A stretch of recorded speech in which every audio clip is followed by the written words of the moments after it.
Shavuot, donc l'histoire de la semaine de Pécoudé.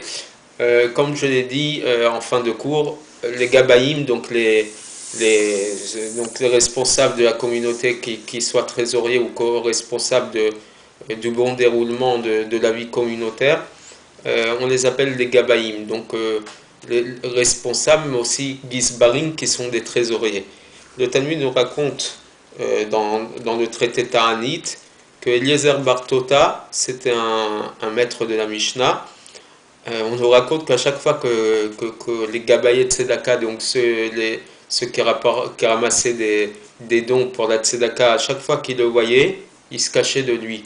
Ils ne voulaient pas le rencontrer. Pourquoi? Parce qu'ils savaient que tout ce qu'il avait dans sa poche, il le donnait à la Tzedaka. Et il ne voulait pas, comme c'était une personne d'une certaine pauvreté, il ne voulait pas le déranger en lui demandant de la tzedaka. Donc à chaque fois qu'il passait à proximité de ce tzaddik, il se cachait de lui.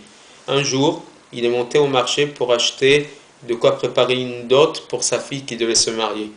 Les Gabaïm, comme l'ont vu, et encore une fois, ils se sont cachés de devant lui.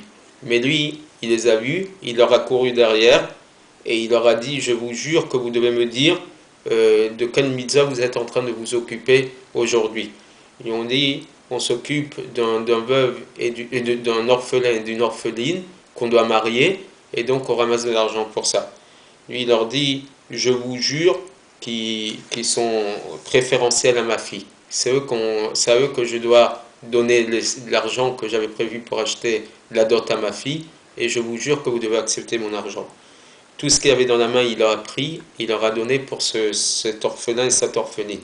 Il lui est resté un seul zouz, une seule petite pièce, et avec cette somme, il a acheté un peu de blé qu'il a mis directement dans la grange qu'il avait chez lui. Sa femme est venue et elle a dit à sa fille, va voir regarde ce que ton père a acheté pour toi, il a été l'amener directement à la grange, va voir ce qu'il a acheté.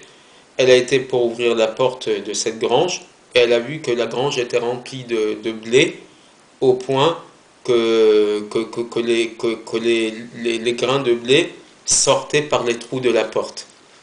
Alors, et elle ne pouvait pas ouvrir cette porte. Elle a été directement au Beth Midrash, à la maison d'études, et elle a dit à son père, viens voir ce qu'a fait pour toi Kadosh Baruch Hu. Quand il a vu ça, il lui a dit, je jure que cet argent, que ce blé est Kdesh, est consacré au temple, et toi tu ne pourras profiter de cette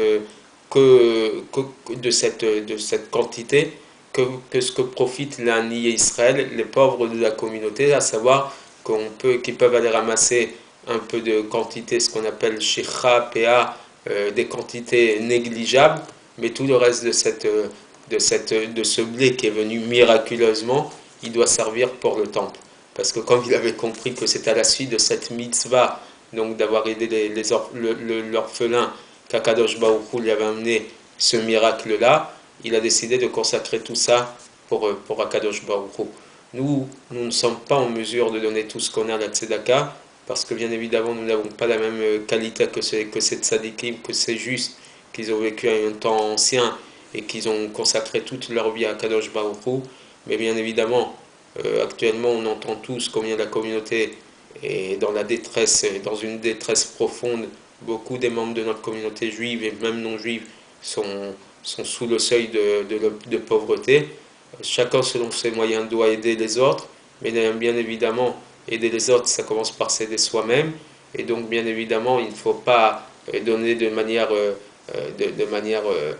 disproportionnée. Il faut garder une certaine proportion dans la tzedaka, mais continuer à donner la tzedaka. Et par cet équilibre que l'on crée, par ces dons et par la réception que les pauvres reçoivent de nous, on donnera pleine satisfaction à Kadosh Baruch Hu.